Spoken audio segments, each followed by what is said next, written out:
Hello बच्चों, how is the जोश। बढ़िया चल रहा है आप लोगों का पढ़ाई। तो आज हम करेंगे सैंपल पेपर सोशल साइंस का, जो कि ऑफिशियली सीबीएसई ने दिया हुआ है उस पेपर को, कि आपका जो पेपर पैटर्न है पूरा इसी को फॉलो करेगा आपका।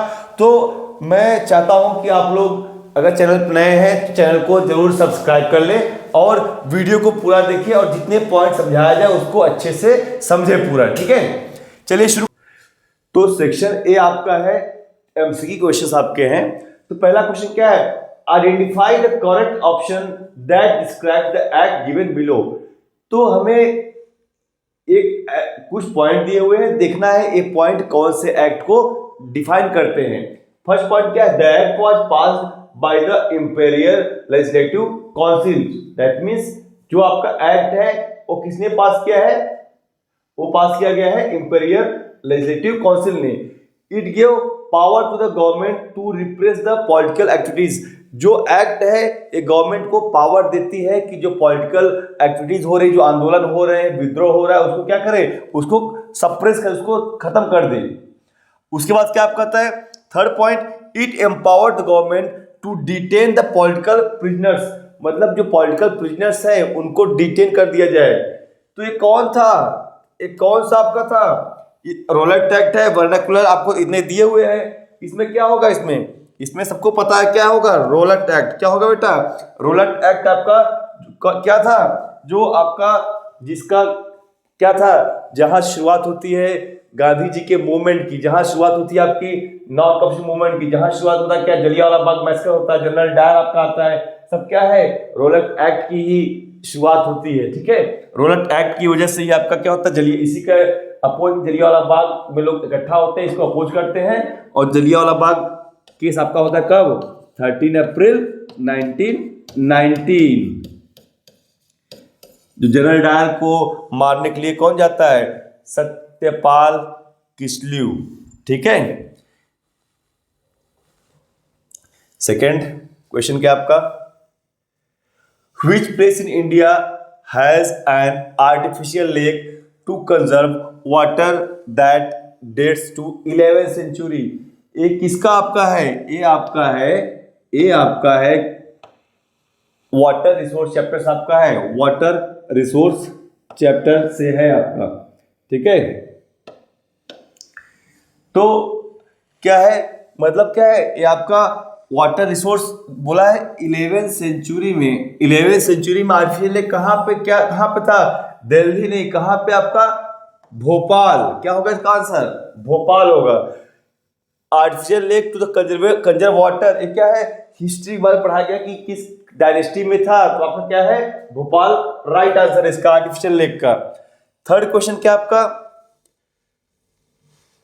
Read the given below. ये देखो क्वेश्चन आपका क्या है, एक कंपिटेंसी बेस्ड है, आपको डेटा दिया हुआ है, डेटा से आंसर आपको खोजना है। तो read the data given below and answer the questions. Educational achievement of rural population of Uttar Pradesh as per data given above, who has the least percentage of literacy rate in. देखो क्या question आपको एक data दिया हुआ है, ये जो कहानी है ये डेटा के बारे में। क्वेश्चन शुरू कहां से होता है, यहां से, who has the least percentage of literacy rate in rural population. तो क्या है, ये आपका कैटेगरी है literacy rate for rural population, literacy rate for rural children in age group 10 to 14 years, percentage of rural children age 10 to 14 attending school. तो अब देखो क्या दिया है, who has the least percentage of literacy rate in rural population. तो least किसका है, rural का, 87। देखो लिस्ट में क्या है, लिस्ट कौन सा है, ये आपका है 54%, किसका है, फीमेल का। तो कौन है इसका आंसर, ये तो सीधा अगर आपको दिख रहा है तुरंत ही आंसर आप खत्म कर दोगे। आपको इसमें आपके पढ़ाई से मतलब नहीं, आपने बुक से क्या पढ़ा, बुकिश नॉलेज नहीं चाहिए, इसमें आपका चाहिए थिंकिंग नॉलेज चाहिए। तो क्या है आपका 54% फीमेल, तो लिस्ट किसका है, फीमेल का आपका। Clear. Question number fourth, which of the following option represent the potential measures that can be taken to mitigate the threats post on the tiger population and biodiversity. ठीक, क्या है आपका, कौन सा मेजर्स, कौन से स्टेप्स जो गवर्नमेंट टेक करती है, गवर्नमेंट लेती है किसके लिए, कि जो टाइगर पॉपुलेशन को इश्यूज आ रहे हैं, जो उसको प्रॉब्लम्स हो रहे हैं, ठीक है, उसको खत्म करने के लिए। क्या है भाई, banning hunting, giving legal protection to their habitats and restricting trade in wildlife. एकदम सही, ये ऑप्शन सही आपका है कि क्या करना है कि जो जहाँ पे टाइगर रहते, जहाँ हैबिटाट्स उनका, जहाँ उनका लोकेशन है, वहाँ क्या है, वहाँ पे हंटिंग को बैन कर दिया गया। फिर क्या आता है second, prohibiting the visit of public into the forest area. जो पब्लिक फॉरेस्ट एरिया में पब्लिक को प्रोहिबिट करना, ये तो गलत है, क्योंकि क्या होता है, जरूरी नहीं सब हंटिंग के लिए जाए, कुछ लोग का लिविंग का जरिया होता है फॉरेस्ट, लकड़ियां लेने जाते हैं, कुछ और काम जाते हैं, ठीक है। तो prohibiting the visit of public, public का विजिट बैन नहीं कर सकते हैं, क्योंकि ये पॉसिबल नहीं है। Establishing wild life sanctuaries and national parks, एकदम सही है, ठीक। Converting forest into reserve and protected forest, clear. क्या है ये, आप देखते हैं इसमें कौन सा ऑप्शन, ये ऑप्शन जो सेकंड ऑप्शन है यही नहीं होगा, बाकी सही है आपका कि भाई ये सब करेंगे तो क्या होगा, रिजर्व फॉरेस्ट बढ़ाएंगे, प्रोटेक्टेड फॉरेस्ट बढ़ाएंगे, तो क्या होगा, आपके टाइगर को सुरक्षा मिलेगी, टाइगर्स की जान मान की हानि नहीं होगी। इसका क्या आंसर होगा, इसका आंसर होगा आपका statement first and second are correct. जहां पे इसमें गलत क्या है, सेकेंड वाला गलत है, तो second is also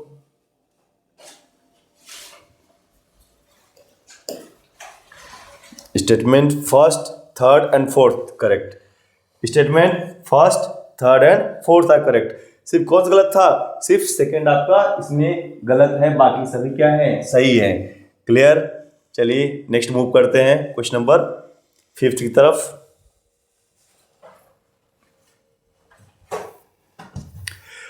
When many countries of Europe came together, आपके दो फॉर्म गवर्नमेंट होते हैं, एक कमिंग टुगेदर, क्या है, होल्डिंग टुगेदर। तो जब यूरोपियन यूनियन बना तो क्या हुआ, इसका हेडक्वार्टर कहाँ था, इसका हेडक्वार्टर कहाँ था आपका, ब्रसल्स में। कहाँ पे था हेडक्वार्टर, ब्रसल्स में। कम टुगेदर और होल्डिंग टुगेदर कहाँ पे, जब Europe came together to form European Union, तो सेंटर कहाँ रखा गया बेटा, ब्रसल्स में, ठीक है।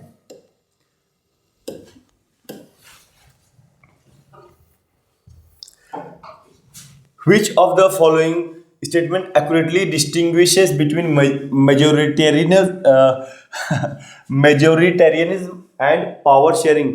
मेजोरिटी वाला क्या होता है, जहाँ पे मेजोरिटी का चलता है, जैसे आप कई कंट्रीज है, जैसे क्या आपका स्विट्जरलैंड है, वहाँ क्या होता है, वहाँ पे जैसे जो मेजोरिटी बोलती है वही रूल बन जाता है आपका। बट जहाँ पावर शेयरिंग है, जैसे कंट्री इंडिया है, यहाँ पे फेडरल गवर्नमेंट है, यहाँ पे ऐसा नहीं होता, सबका रूल होता है, सबका अलग तरीका फॉलो होता है, ऐसा नहीं होता कि मेजोरिटी जो चाहेगी वही होगा। तो वही लिखना है कि which of the following statement correct, कौन सा डिफरेंस बताता है कि मेजोरिटी वाला अलग है कि पावर शेयरिंग वाला अलग है। चलिए पहला क्या है, majoritarianism emphasizes the dominance of the majority community, सही बात है, ठीक है। while power sharing emphasizes the sharing of power among different groups, first one is correct। Second क्या है आपका, फर्स्ट तो करेक्ट आपका है ना, सेकंड पढ़ लेते, देखते हैं क्या है। Majoritarianism emphasizes the need of consensus building while power sharing, no, गलत, एकदम उल्टा है, ठीक है। आपको समझ में आ रहा है ना, क्या है कि डोमिनेंस ऑफ द, जो जहां पे मेजोरिटी कम्युनिटी डोमिनेंस होता है उसे क्या बोलते हैं, उसे बोलते हैं मेजोरिटेरियनिज्म। क्या बोलते हैं, मेजोरिटेरियनिज्म, ठीक। और थर्ड क्या ऑप्शन है, majoritarianism emphasizes the importance of accommodating minority, no, जो मेजोरिटी में है उनको माइनॉरिटी के इंटरेस्ट से मतलब नहीं है, यही जो डिफरेंस है पावर शेयरिंग का। डी ऑप्शन क्या है, majoritarianism emphasizes the need for peaceful resolution of conflicts। भाई जो मजबूत है उसे पीसफुल नहीं देखेगा, वो क्या चाहेगा कि अपने ताकत से चीजों को बदल दे। तो ये किसका दिक्कत है, ये दिक्कत है मेजोरिटेरिज्म का, ठीक है ना। तो आपका क्या हो जाएगा आंसर, आपका फर्स्ट ऑप्शन सही हो जाएगा, ठीक है। फर्स्ट ऑप्शन क्या आपका, फर्स्ट ऑप्शन इज करेक्ट। ये आपका डिस्टिंग्विश करता दोनों के बीच में। क्वेश्चन नंबर नेक्स्ट पढ़ते हैं, 7th question. There are two statement marked as assertion and reason, mark your answer as per codes provided below. Assertion क्या आपका, democracies are based on political equality. बिल्कुल, मैं चाहूं तो मैं भी सरकार बना सकता हूं, आप चाहें तो आप भी सरकार बना सकते हैं।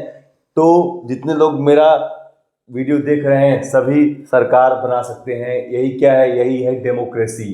क्लियर, फर्स्ट ऑप्शन करेक्ट है, असर्शन सही है।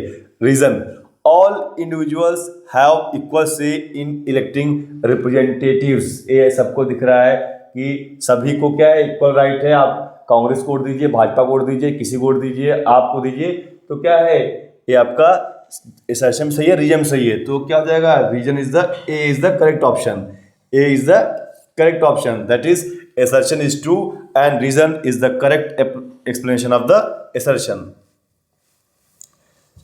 8th question, Rahul has a sack of cotton but he is in need of wheat. Rahul के पास कॉटन है बट उसे क्या चाहिए, उसे चाहिए व्हीट चाहिए। And Anush has a sack of wheat and is in need of cotton. Anush को क्या चाहिए, कॉटन चाहिए, उसके पास क्या है, व्हीट है। मतलब क्या है, under this situation both will be able to exchange their goods. ठीक, दोनों क्या है, गुड्स, उनको दोनों को डिमांड क्या है, अलग अलग है। जो चीज है वो उनको नहीं चाहिए, जो चीज दूसरा चाहिए आपको। In the case of absence of such coincidence of wants they may not exchange their goods. ठीक है, in case of absence of such coincidence of wants, मतलब ऐसी एक्सचेंज को नहीं करना है। ठीक है, ऐसे एक्सचेंज को नहीं करना है। They may not exchange their goods.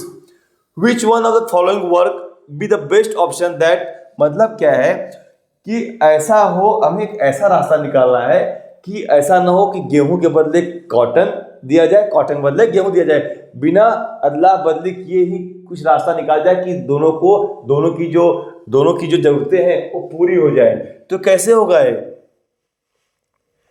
ये ऑप्शन देखो, डबल कोइंसिडेंस ऑफ वांट, बिल्कुल डबल कोइंसिडेंस तो है ही, इनको चाहिए उनको चाहिए।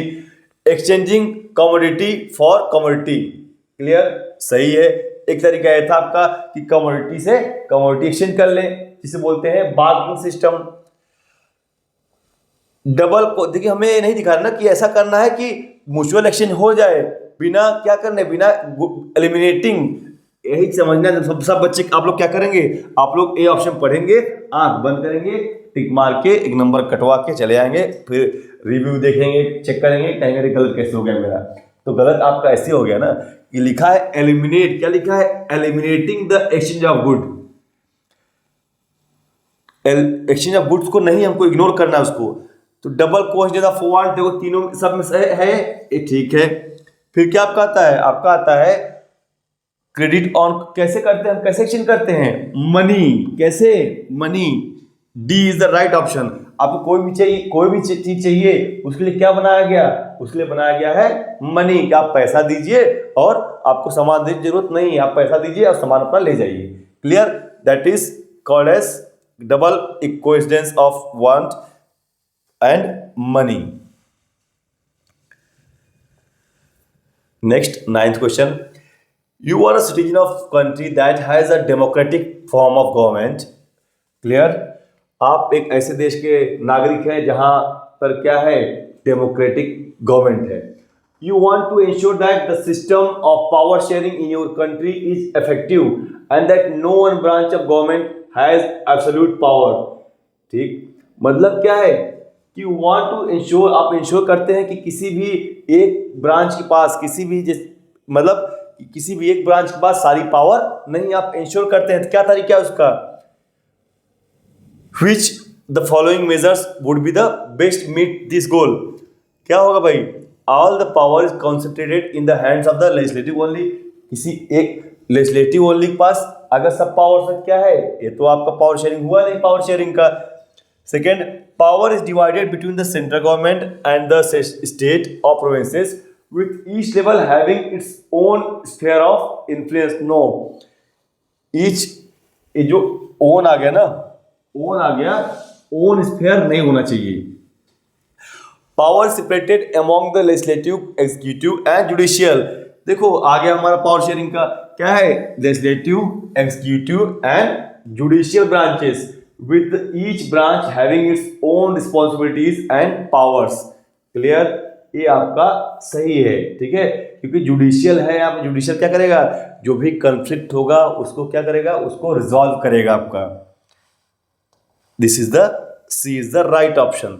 Power is shared among different levels of government such as the national, regional and local government, ठीक है, with each level having some degree of autonomy. No, power तब autonomy आ गई तो क्या हो जाएगा, वही absolute power हो जाएगा, यही आपका गलत हो जाएगा। तो इसमें क्या है आपका, इसमें आपका C is the right option. Next, D, identify the painting from the option given below. Painting कौन सा है, पेंटिंग आपको देखो, पेंटिंग क्वेश्चन आपके आएगा, आप पेंटिंग को अच्छे से आप पढ़िए तो पेंटिंग को देखिए कि पेंटिंग कौन सा पेंटिंग दिख रहा है आपका, ये दिख रहा है आपका 1848 में जर्मन कांग्रेस क्या करते हैं, जर्मन कांग्रेस वाले क्या करते हैं, जब राजा को बधाई देने जाते हैं तब का है, कहाँ का, फ्रैंकफर्ट पार्लियामेंट, क्या है, फ्रैंकफर्ट पार्लियामेंट का है सीन। तो आप जब पढ़िए समझिए इस चीज़ को अच्छे से, आपका कोई ना कोई फिगर आपका हर बार आता ही आता है, एक फिगर आएगा आपके नंबर फ्री कराएंगे, लेकिन फिगर आपको याद आना चाहिए। Which of the following does the symbol crown okay leaves, crown okay leaves stand for, ठीक है, जैसे एक क्या है, एक जैसे हम बोलते हैं भारत माता की जय, भारत माता क्या है, एक किसको करते हैं भारत माता, इंडिया को, और अमेरिका क्या करते हैं, अमेरिका को एज अ फादरलैंड देखते हैं। तो oak of leaves, crown of oak leaves, crown of oak leaves जो पहनते हैं क्या होता है, वो मुकुट किसका होता है, किसका, ओक लीव्स का। तो किसका सिंबल है, ये सिंबल किसका होता है बेटा, ये सिंबल होता है हीरोइज्म का, किसका सिंबल होता है, हीरोइज्म का होता है।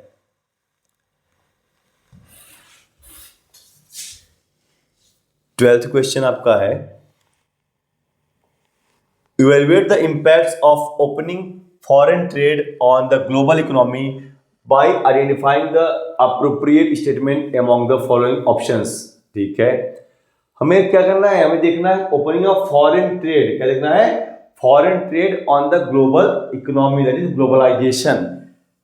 तो क्या ऑप्शन है आपके, the choice of goods in the market increase, ठीक है, क्या है, यही तो है ग्लोबलाइजेशन की चॉइस बढ़ी है आपके पास हर चीज के लिए, ठीक है, मोबाइल है, ओप्पो है, वीवो है, नोकिया है, सैमसंग है, ढेर सारी चॉइस आपके पास है, एक चॉइस नहीं है आपके पास। Product from two countries closely compete, ठीक है, कंपटीशन रहना चाहिए, कंपटीशन से क्या होता है, ग्रोथ होता है आपका, कंपटीशन में अक्सर पब्लिक का प्रॉफिट होता है। Third, foreign trade thus results in connecting the markets और integration of markets in different countries, बिल्कुल इंटीग्रेशन होता है, इसे क्या बोलते हैं, इंटीग्रेशन ऑफ फॉरेन ट्रेड, क्या बोलते हैं, इसे बोलते हैं ग्लोबलाइजेशन, ठीक है। Next, the quality of the product is always good, बिल्कुल सरासर बेतुकी बातें हैं, गलत बातें हैं। अब आते हैं क्वेश्चन क्या था आपका, शायद गलत statement, identify the appropriate, evaluate the impact of opening by identifying the appropriate statement among the following options. Statement first and second are appropriate, statement first, second and third, option number B is right, क्योंकि हमने देखा जो आपका fourth option था, सिर्फ fourth option गलत था, बाकी सारे ऑप्शन क्या थे, बाकी सारे ऑप्शन आपके सही थे, फोर्थ वाला ही गलत था। क्लियर, आई होप आपको समझ में आ गया होगा। 13th क्वेश्चन क्या आपको बेटा, 13th क्वेश्चन है, choose the correction option to complete the statement. If a government provides its citizens as a right as means to examine the process of decision, it is, अगर कोई government क्या करती है, अपने डिसीजंस को ऐसा व्यवस्था बनाती है कि सरकार क्या कर रही है उसको देख पाए, समझ पाए, कि सरकार उनके लिए क्या कर रही है, तो उस गवर्नमेंट को क्या बोलते हैं? Accountable government, responsible government, transparent government. पहले स्टिक है, चलिए क्या है ये क्या होगा? ये आपका होगा ट्रांसपेरेंट गवर्नमेंट, सब जानते हैं, ठीक है। जो गवर्नमेंट क्या कर रही है, गवर्नमेंट आपका जैसे इंडिया देखते हैं, इंडिया गवर्नमेंट क्या कर रही है? इंडिया गवर्नमेंट आपका पेटीएम है, मोबीक्विक है, फोन पे है, क्या है? ये आपके जो ऑनलाइन प्लेटफॉर्म्स हैं पेमेंट के, तो क्या है? ट्रांसपेरेंसी के लिए गवर्नमेंट सब देखती रहे कहाँ क्या हो रहा है, आपको मालूम पड़ता रहे गवर्नमेंट क्या कर रहा है। इसलिए क्या करती है गवर्नमेंट? चीज़ों को और ऑनलाइन करती रहती है, ऑनलाइन सबको जिसको चाहिए आपके लिए आर एक क्या होता है, आरटीआर भराता है, ताकि गवर्नमेंट जो भी पैसा कहाँ इन्वेस्ट हुआ है सब आपके पास आ जाए। ये हो गया ट्रांसपेरेंट गवर्नमेंट। 14th क्वेश्चन आपका आता है, arrange the following statement in sequential order based on the events that shaped the non cooperation movement. Non cooperation movement को जो इवेंट शेप किए, जिन इवेंट ने इसको बनाया, जैसे मैंने क्या बताया था, रोलेट एक्ट था, वहाँ शुरुआत हुई। और उससे पहले अगर जाएंगे तो आपका 19 जो वर्ल्ड वॉर फर्स्ट हुआ था, वहाँ शुरुआत हुआ था। तो ये आपको कुछ पॉइंट्स दिए हुए, इन्हीं पॉइंट्स को सीरियल वाइज में रखना है। जंबल वर्ड आप इंग्लिश करते हैं, ये जंबल सेंटेंस है, जंबल सेंटेंस को आपको प्रॉपर वे में रखना है। तो पहला क्या है, जनरल डायर, ठीक है। General Dyer open fire at the large crowd gathered in the enclosed ground of Jallianwala Bagh. ठीक, सही बात है। ये पहला पॉइंट हो गया। देखते हैं, पढ़ते कौन सा पहला पॉइंट है। आप पेंसिल से टिक करते हैं ना, कौन सा पहला पॉइंट है? Force recruitment and carried out by the British government and the economic hardship faced by the people during the first world war. ये आपका फर्स्ट पॉइंट है, ये पहले दे रहा है, ठीक है, ऐसा मानते हैं ना। देखते हैं, हमको लग रहा है ऐसा होगा। The defeat of the Ottoman Emperor of Turkey led to the formation of खिलाफत मूवमेंट। ठीक है, ये भी सही है। गांधी लॉन्च नेशनल वाइड सत्याग्रह अगेंस्ट रोलेट एक्ट। ठीक, तो ये क्या आपका, ये है आपका फर्स्ट हो जाएगा। खिलाफत मूवमेंट, खिलाफत मूवमेंट किस में आता है आपका? खिलाफत मूवमेंट आपका आता है, ये आता है आपका अप्रैल में। कब आता है? अप्रैल में। और ये आता है सत्याग्रह कब आता है आपका? मार्च 1990, मार्च 1919 में। यह आता है अप्रैल 1919। ठीक, तो आपका हो जाएगा फर्स्ट, सेकेंड, थर्ड। और ए क्या किया, इसके बाद आग में घी डालने का काम किसने कर दिया? जनरल डायर ने। क्या हो जाएगा? हो जाएगा आपका थर्ड। थर्ड क्या है? सेकेंड,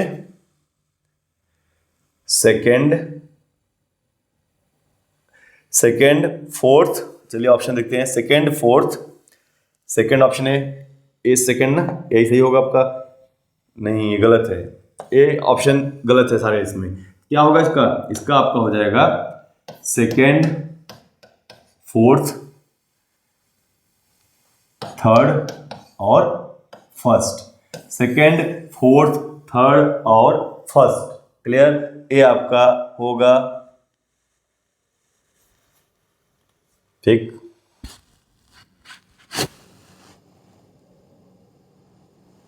चलिए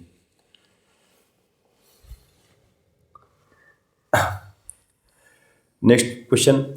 if there is disruption of by transporters and lorries refuse to transport vegetables, milk etc. from rural areas to urban areas। मतलब क्या? हड़ताल क्या हो गई? हड़ताल। food will become scarce in urban areas where farmers will be unable to sell the product। मतलब क्या है? हड़ताल हो जिस क्या है, सबको दिक्कत होती है, जिनको प्रोडक्ट बेचना है उनको भी, जिनको खरीदना है इनको भी, आम पब्लिक को, सभी को, क्योंकि सभी क्या है, सभी इंटर रिलेटेड होते हैं आपके। तो which of the following sectors will be affected due to this situation stated above। इससे क्या होगी? प्राइमरी, आपको प्राइमरी में दिक्कत आएगी, सेकेंडरी में दिक्कत। सिंपल सा आंसर क्या है इसका? इसका तीनों होगा। क्या होगा? प्राइमरी, सेकेंडरी और टर्शियरी में। जब इंडस्ट्री में फार्मर का जो अनाज है, जो भी चीजें पहुंच नहीं पाएगी, क्या होगा? टर्शियरी होगा। जब इंडस्ट्रियल मैन्युफैक्चरिंग सेक्टर बंद हो जाएगा, सेकेंडरी होगा। और प्राइमरी तो बंद है ही। चलिए 16th क्वेश्चन क्या आपका है, consider the statement given below and choose the correct answer statement. Western printing technique and mechanical press were imported in the late 19th century as western power establish their outpost in China. ये statement आपका सही है। ये statement क्या आपका सही है, आपका स्टेटमेंट ठीक। वेस्टर्न प्रिंटिंग जो टेक्निक थी वो कहाँ पे आया, वो 19th century late 19th century में कहाँ पे आया, चाइना में। चाइना में शंघाई क्या बन गया, शंघाई हब बन गया था ठीक।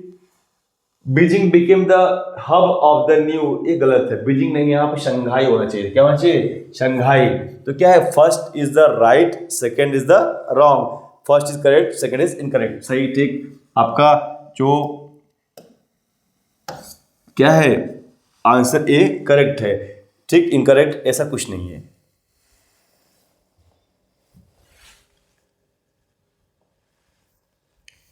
सेवेंटीन क्वेश्चन क्या है, M gave his friend clues about type of soil that suits for growing cotton.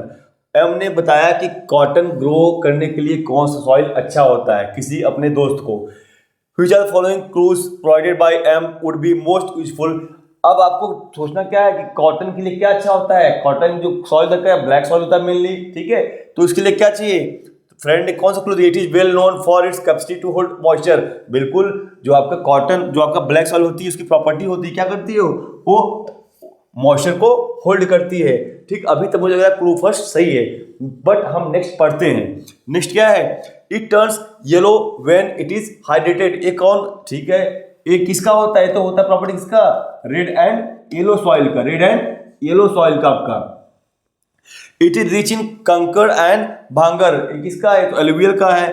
It is a well drained loamy soil, ये दोनों किसके हैं, दोनों तो एलुवियल पार्ट है आपके। तो क्या सही आपका है, it is well known for its capacity to hold moisture. Clue 1 is only right, clue 1 ही क्या है, क्लू 1 ही बताता है ब्लैक सॉइल की प्रॉपर्टीज, बाकी सभी ब्लैक सॉइल प्रॉपर्टीज नहीं बता रहे हैं। 18th question, choose the right option to fill in the blank. The emergence of is directly connected to the rise of political parties. Political parties से emergent का किसका हो जाएगा आपका कुछ question. Choose the right option to fill in the blank. The emergence of political parties is directly connected to the rise of political party, minority democracy नहीं, direct representative, ये होना चाहिए ऑप्शन ठीक है। चलो एक क्वेश्चन नेक्स्ट मूव करते हैं। देखिए कुछ क्वेश्चन को दिक्कत आ रही ना, it directly connected to the rise of political parties. Political parties के बारे में आएगा तो रिप्रेजेंटेटिव यही होना चाहिए, ये दोनों तो होगा नहीं कुछ भी। चलिए देख लीजिएगा एक बार आप। हाँ 19th, the process of integration between different countries is called as, क्या है इंटीग्रेशन, क्या बोलते हैं इसको, बोलते हैं ग्लोबलाइजेशन। क्या बोलते हैं, globalization. Integration of between different countries क्या होता है, globalization. 20th question, which of the following statement is correct keeping the requirement for formation of the government? It is possible for independent candidates to form a government. Yes, of course, मैं independent candidate है, अगर आप लोग सब हमको support करते हैं मैं गवर्नमेंट बना लूंगा, ठीक है ना। फर्स्ट स्टेटमेंट ट्रू है। Second, government formation is exclusively reserve for political parties. Government formation is exclusively reserved for political parties. The formation of government is limited to only, नहीं ये तो सही है, पॉलिटिकल पार्टी सही है भाई ठीक, पार्टी आपको बनानी पड़ेगी, बीजेपी कांग्रेस आप ठीक है जो भी है, डीएमके जो भी है। तो the formation of government is limited to only elected political parties, नहीं ओनली नहीं, ओनली वर्ड नहीं आना चाहिए, ये गलत है ठीक। Government can only be formed by political parties that are elected and hold a majority. ये भी गलत है, फोर्थ भी गलत आपका है, क्योंकि क्या होता है कभी क्या होता है माइनॉरिटी वाले तो बनाते हैं, माइनॉरिटी वाले मिल गए तो क्या अलायंस बन जाता है, तभी पार्टी बन जाती है आपकी। तो आपका क्या होगा statement, first and second are right. First and government formation ठीक है, first and second are right, क्योंकि थर्ड फोर्थ क्या है, गलत है आपके, थर्ड फोर्थ क्या है, गलत है आपके। There are two statements marked as assertion and reason. Mark your answer as per the quotes provided below. Assertion क्या आपका, India is a country with a multi-party system setup, ठीक है। There are hundreds of parties in India, political parties जो सब चिल्लाते रहते हैं। Reason, the multi-party system often appears very messy and leads to political instability. बिल्कुल, क्या 10 लोगों से मिलके, अभी 10 लोग मिलकर बनता है क्या, अलायंस बनता है, किसी को कैबिनेट में जगह नहीं मिली तो क्या करेगा, छोड़ के भाग जाएगा, तो सरकार गिर जाती है। दोनों बोथ आर करेक्ट, ठीक। The multi India is a country, but क्या है ये, इसका दोनों सही, बट क्या है, रीजन नहीं है इसका। एसेशन आर ट्रू बट, हाँ ठीक है, तो B is the right option, that is assertion and reason both are correct, but reason is not the correct explanation of the reason. So section A आपका खत्म हो चुका है। सेक्शन बी में क्या है, 2 मार्क्स क्वेश्चन शुरू होते हैं, 21 से 24 तक 4 क्वेश्चन आपके आएंगे जो 2 मार्क्स होंगे। पहला क्वेश्चन क्या आपका है, study the map thoroughly and mention the languages that are dominantly present in Belgium. Belgium में क्या था, अगर आप इसको देखिए, ठीक, ये देखिए क्या है, क्या था, डच एंड फ्रेंच, क्या था, डच एंड फ्रेंच। ये किसके लिए, देखो दो, ये आपके जो क्वेश्चन था ना, एक क्वेश्चन था किसके लिए, एक क्वेश्चन था जो लोग क्या है फिजिकली डिसेबल है, जो उनको आंख से दिखाई देता है, उनके लिए क्वेश्चन बताया गया, वो तो दिख नहीं पाएंगे, और जो लोग देख सकते हैं अच्छे से उनके लिए मैप दिया गया है। और मैप में एक कॉम्पिटेंसी बेस्ड क्वेश्चन है। मैप में दिया गया है कि जो येलो वाला क्या है, ये क्या है आपका, ये क्या है आपका जो डच, ये आपका बेल्जियम का, क्या है, बेल्जियम का। बोला गया है कि कौन यहाँ पे किसका लैंग्वेज डोमिनेटिंग है, डोमिनेटिंग किसका है, डच एंड फ्रेंच का, किसका है, डच एंड फ्रेंच का आपका। तो 2 नंबर क्वेश्चन आपका, दोनों आपके 2 आंसर आपको एक ही नंबर मिल जाएगा आपको। सेकेंड 22 आता है आपका, the most powerful weapon of the Spanish conqueror was not a conventional military weapon at all. Justify the above statement by giving 2 reasons. देखो क्या था, जब स्पेनिश कंक्वर हुआ था अमेरिका में, तो मिलिट्री मतलब वहाँ पे एक भी गोली नहीं चली थी, एक भी बंदूक नहीं चलाई गई थी, कोई भी आमने सामने वार नहीं हुआ था। उसको दूसरे तरह से इन लोगों ने जीता था। कैसे जीता था, इन लोगों ने क्या किया था, एक होता है वायरस का वार, इसका वायरस का, तो स्मॉल पॉक्स क्या किया गया, they use germs like smallpox which spread deep into the Americans. और क्या अमेरिकन्स, क्या है, अमेरिकन्स जो ओरिजिनल वहां के थे, जो वहां के नेटिव लोग थे, उनके पास क्या था, उनके पास इम्यूनिटी नहीं थी चीज की, तो क्या होता है, मेनी अमेरिकन्स डाई, क्या हो जाते हैं, मैक्सिमम अमेरिकन मर जाते हैं। तो क्या होते हैं, स्पेनिश को कंक्वर करना आसान होता है। एक biological warfare, the mild 16th century made it easy for Spanish to overpower the American. तो जब वहाँ पे महामारी आई, वहाँ पे लोग मर गए, लोग बचे नहीं ज़्यादा, तो क्या हुआ, स्पेनिश लोग आसानी से बिना लड़े उसको क्या किए, कब्जा कर लिए, किस पे, अमेरिका पे। 22 हो गया आपका। 23 इसका और पार्ट है। और पार्ट क्या इसका है, आपके दो मार्क क्वेश्चन, इसमें सिर्फ 2 पॉइंट लिखना है। कितने लिखने हैं, सिर्फ 2 पॉइंट। क्या है, traders and travellers introduced new crops to lands they travelled. Substantiate this statement with illustrations.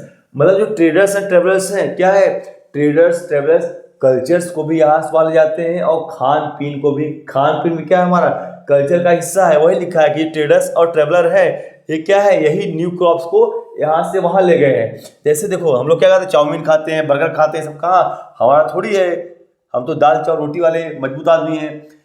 तो क्या है आपका, क्या है, आपको जो नूडल्स है ना, क्या है, इट इज बिलीव दैट, सब कुछ बिलीव पे, आपको लिखना है बिलीव पे ना, कोई राइटिंग नहीं मिलती है।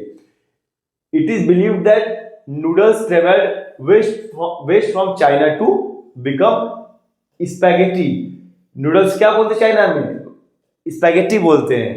Perhaps Arab traders to pasta to 5th century Sicily and island now in Italy. तो क्या है, नाम चेंज हुआ है और क्या है, नूडल्स क्या हो गया आपका, स्पैगेटी हो गया है। कहाँ पे, चाइना में। ऐसे ही सेकंड पॉइंट, आपके इंडिया में क्या है, आप हमारे यहाँ ऐसा बोला जाता है कि हमारे यहाँ जो जो पोटैटो है, चिली है, सब कहाँ से आया है, सब आया है अमेरिका से आया है। Many of our similar food was known in India and Japan, so that the truth about the origins may never be known.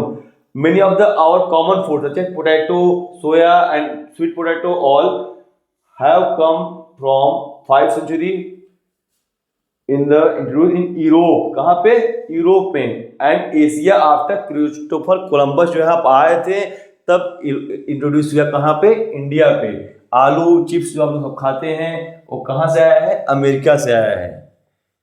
ठीक है, कैसे, कल्चरल डाइवर्सिटी, कहाँ से, कल्चरल डाइवर्सिटी की तरह से। ठीक, these foods were only introduced in Europe and Asia after Christopher Columbus accidentally discovered the vast continent that would later become known as the America. Clear? अब आता है कुछ 23 question. Mister Palani is from Tamil Nadu, wishes to cultivate either tea और wheat. Mister Palani चाहते हैं कि tea cultivate करें या व्हीट कल्टिवेट करें। Which one of the crops out of the two can be cultivated in his state?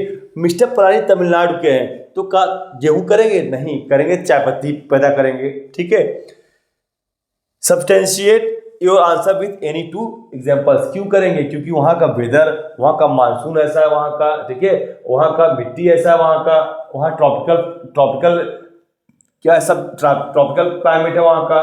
Clear, यही सब reason आपको लिखना है। तो mister Palani must cultivate T, क्या करना, टी इन तमिलनाडु की को है, क्या चाहिए, टी को चाहिए वैली, क्या चाहिए, tea in Tamil Nadu as the soil and climatic condition in Tamil Nadu are suitable for tea. क्या है, टी प्लांट कहाँ होता है, जहां पे ट्रॉपिकल और सब ट्रॉपिकल रीजन होता है। With deep and fertile well drained laterite soil, कहाँ पे, लेटराइट सॉइल। अब लेटराइट सॉइल तो यूपी में पाई जाती है, नॉर्थ में पाते नहीं, कहाँ पाते हैं, साउथ पाते हैं लेटराइट सॉइल। तो कहाँ पर होगा, साउथ में होगा। और कहाँ पाते हैं लेटराइट सॉइल, जहाँ पे आपका क्या होता है, जहाँ पे आपका माउंटेन्स होता है, वैली की रीजन होता है। Rich in humus, T bushes require a warm and moist frost free. Frost free, वहां पे कुहासा नहीं चाहिए, तो कहाँ होगा, साउथ में होगा आपका, नहीं चाहिए। ठीक, frequent showers evenly distributed over the year ensure continuous growth of tender leaves। अगर ये सब कंडीशन रहेंगे तब क्या होता है, जो टेंडर लीव्स होंगे क्या है, अच्छे से ग्रोथ होती हैं। 23 आपका हो गया है। 24th, mention any two reason to state that India is a federal country. सिर्फ टू ही क्यों, देयर आर वेरियस रीजन। ठीक, आप इसको, लेकिन आपको क्वेश्चन नंबर 24 है तो 24th क्वेश्चन 2 ही पॉइंट लिखना है, ज़्यादा नहीं लिखना है। ठीक है, टाइम वेस्ट नहीं करना, आपको आता है सब, इसी दिमाग नहीं लगा देना है। तो क्या है, पहला डिवीजन ऑफ पावर्स। यहाँ इंडिया में क्या है, यहाँ पे हमारे पास है कई लिस्ट है, कंकरेंट लिस्ट है, स्टेट लिस्ट है और यूनियन लिस्ट है। सभी का काम बटा हुआ है, सेंटर काम में करेगा। और 1992 से पंचायत लेवल भी लोकल गवर्नमेंट आ गई। तो ये क्या है आपका, तो डिवीजन ऑफ पावर्स आपका फर्स्ट पॉइंट है। ठीक, the constitution of India clearly demarcates the power of central and state government and both have their separate area of jurisdiction। क्या है, जो आपका कॉन्स्टिट्यूशन है इसमें क्या है, सभी के जो वर्क लोड है, सभी का जो वर्किंग एरिया है ये बटा हुआ है आपका। The 7th schedule of the Indian constitution list union list, state list और कंकरेंट लिस्ट, जो क्या है सभी के पावर को डिफाइन करता है कि किसको, सबकी हदें क्या है, सबका काम क्या है। इंडिपेंडेंट जुडिशरी, इंडिया के पास क्या है, India has an independent judiciary. क्या है, हाई कोर्ट है, सुप्रीम कोर्ट है, सब क्या है, ये सब जुडिशरी है। ठीक है, जो क्या करते हैं, जो डिस्प्यूट्स होते हैं उसे क्या करते हैं, रिजॉल्व करते हैं। Resolve disputes between the central and state government. कभी कभी आप देखते हैं न्यूज, अगर आप देखते होंगे तो टैक्स को लेकर इशू आती है, पानी के लेकर इशू आता है, कोई इशू आता है तो कौन सॉल्व करता है? Judicial system, that's it. आपका हाई कोर्ट हो गया, सुप्रीम कोर्ट आपका हो गया। फिर आता है ठीक 25th क्वेश्चन, ठीक, provide evidence to support claim that the print culture had a significant impact on the social lives of a woman in India। ये क्वेश्चन आपका जरूरी नहीं, आप अगर नहीं पढ़े इसको अपने दिमाग से थोड़ा सोचिए, लिख दीजिए इसको। क्या है जो प्रिंट कल्चर है, क्या है? इन वुमेन एम्पावरमेंट में, वुमेन के ग्रोथ में क्या है, सिग्निफिकेंट रोल अदा किया है। हाँ भाई किया है। प्रिंट कल्चर है, क्या है? अब क्या है, औरतों पे कोई भी जुल्म होते हैं, कोई भी दिक्कत होती है औरतों को, तो क्या होता है, पूरी मीडिया में हल्ला मच जाता है। अगर मीडिया ना होता तो कोई बोलता नहीं, बोलता। यही सब चीज लिखनी है आपको बस, और कुछ नहीं। तो क्या है, the rise of print culture India during 19th century played a crucial role. ठीक, कब? 19th सेंचुरी की स्टार्टिंग में। In awakening the social life of women, the printing press allowed women to access information, knowledge and ideas that were previously not accessible to the women. Education, gender equality, women's rights and social reform, these all are due to what? Due to printing culture, print media. Second, liberal husbands and fathers began educating their female children, female wife, ठीक है, कहाँ पे? Send them to school. जो federal जो husband थे, जो अच्छे husband थे, वो भी क्या किए, अपने वाइफ को पढ़ाना शुरू किए और उनको एजुकेशन दिलाए। और जो फादर थे, अपने लड़कियों को भी एजुकेटेड कराना शुरू किए। और क्या ये हो गया आपका। फिर क्या है, ईस्ट बंगाल में क्या था, रास सुंदरी देवी, ठीक है, रास सुंदरी देवी। इन्होंने क्या किया, इन्होंने स्कूल गई और इन्होंने क्या, एक ऑटोबायोग्राफी लिखा। क्या लिखा? It was the first full length autobiography published in the Bengali language. क्या नाम था उसका? अमर ज़िबान। क्या नाम था? अमर ज़िबान रास सुंदरी देवी ने लिखा था। कि क्या है, उनकी ऑटोबायोग्राफी है, द हार्डशिप, जो भी उन्होंने जैसे कैसे पढ़ाई किया, इसके बारे में लिखा गया है पूरा इसमें। अमर ज़िबान कहाँ? 1876 की बात है। कब की बात है? 1876 की बात है।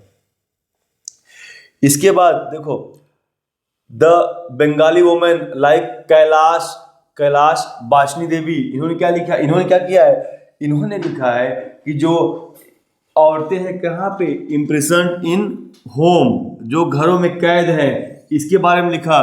Kept ignorance, force to hard work, जो वुमेन को सताया जाता था, जो उनको साथ अनजस्टिस होती थी, उसके बारे में किसने लिखा है? कैलाश बंशनी देवी ने।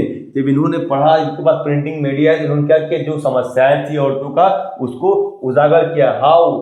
Through printing media. और इन महाराष्ट्र, ताराबाई शिंदे एंड पंडिता रामाबाई, इन्होंने क्या किया, जो अपर कास्ट वुमेन थी, उनकी जो समस्याएं थी उसको इन्होंने उजागर किया। कि स्पेशली जो विडोज थी, उनके साथ बहुत अत्याचार होता था, पहले उनको एक गलत निगाह से देखते थे। तो ये क्या, कौन बता? ताराबाई शिंदे और पंडिता रामाबाई, ये कहाँ की थी? महाराष्ट्र की थी। ये लोग क्या, प्रिंटिंग मीडिया, प्रिंट कल्चर को यूज करके बहुत वुमेन का एम्पावरमेंट हुआ है। ठीक, 26th क्वेश्चन देखते हैं। A worker in an urban area who was working in a small factory, was not paid his wages। ठीक है, अर्बन एरिया में एक वर्कर को सैलरी नहीं दी गया, तनख्वाह नहीं दी गई। He was forced to work extra hours under the poor working conditions. There was no job security। वहाँ पे क्या था, जॉब सिक्योरिटी भी नहीं थी और पेमेंट भी नहीं था, और एक्स्ट्रा आवर्स में काम भी कराया जाता था। सब मिला के क्या था, वो आपका एक्सप्लॉयटेशन हो रहा था। तो recently he lost his job and was found selling electrical items in a push cart. तो वो हाथ गाड़ी जो होता है उस पर क्या करता है, हाथ गाड़ी क्या चला सकता है, इलेक्ट्रिकल सामान बेचने लगता है। Analyse the role of the government in protecting the workers. अब इसमें गवर्नमेंट गलती कहाँ है, गवर्नमेंट की चूक कहाँ हुई, और गवर्नमेंट इस चूक को कैसे सुधार सकती है कि ऐसी चीजें किसी के साथ न हो। गवर्नमेंट की रिस्पॉन्सिबिलिटी है कि ऐसी चीजों को कंट्रोल करे। तो क्या कर सकती है, जो भी इंस्टीट्यूशन है उसको रजिस्ट्रेशन कराए, उसका कंप्लेन बॉक्स बनाए, ठीक है। क्या है, the small factories must be registered by the government. जो स्मॉल फैक्ट्रीज जो भी हो, क्या है, that should be registered by the government and have to follow rules and norms of the government. एक होता है मिनिमम वेजेस एक्ट, तो मिनिमम वेजेस एक्ट को भी फॉलो किया जाए। Payment of gratitude act, shops on establishment, और क्या है आपका, ये हो गया। The government can provide loans to help unemployed to start their own work. क्या गवर्नमेंट क्या करती है, छोटे छोटे लोन देती है, जिससे क्या होता है, जो आदमी होता है अपना खुद काम शुरू कर सकता है। और मेडिकल सेवाएं, मेडिकल जो फैसिलिटी है गवर्नमेंट देना चाहिए, ताकि लोग इमरजेंसी फंड अगर दिक्कत है तो कर सकते हैं। The workers are supposed to get medical benefits, and under the laws, the factory manager has to ensure facilities like drinking water and a safe working. जो भी conditions वहाँ पे है, that is, they should be well treated. This is the responsibility of government. इसका और part है, mister पवन village head wanted. ये क्या है, ग्राम प्रधान जी हैं, तो क्या चाहते हैं, a village head wanted to create more job opportunities to increase the income of the people of his village. ये चाहते हैं कि अपने गांव के लोगों का इनकम कैसे बढ़ाया जाए। ये अच्छे ग्राम के हेड हैं, अच्छे ग्राम प्रधान हैं। Under MNREGA, Mahatma Gandhi national rural employment guarantee के अंदर, ठीक। तो क्या है आपका, Mahatma Gandhi national rural employment guarantee Yojana के अंतर्गत क्या चाहते हैं कि कैसे इनका बढ़ाया जाए, इनका जो वेतन है बढ़ाया जाए। तो क्या कर सकते हैं, आप बताइए, सोचिए इस चीज को क्या कर सकते हैं। जो तालाब हैं, जो आपके लेक से, ठीक है, आपके आसपास, आप ग्राम पंचायत में, आपके विलेज में, उसे क्या करें, उसकी सफाई कराएं, एम्प्लॉयमेंट बढ़ेगा। मतलब काम का आविष्कार करना है, क्या करना है, काम का आविष्कार, काम खोजना है कि क्या क्या काम कराया जाए। क्या कर सकते हैं, रोड बनवाएंगे, लोग लगेंगे उसमें, तो क्या, और दूसरी चीज क्या, हाउस बनवाया जाए, सब क्या, हाउस बनवाया जाए। और जो भी सोसाइटी के लिए मैरिज हॉल होता है, सब कुछ बनाया जाता है। क्या होता है, इसमें लोगों को एम्प्लॉयमेंट मिलता है। These are the various measures that we are going to discuss here. Under the मनरेगा, the village head need to what, cleaning the lake or pond. Cleaning and maintaining the water bodies such as lakes and ponds can help to improve the quality of water as well as to increase the employment.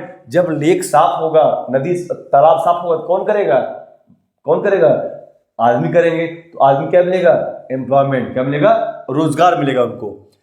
This can lead to increase agriculture productivity which in turn can increase the income of the farmers.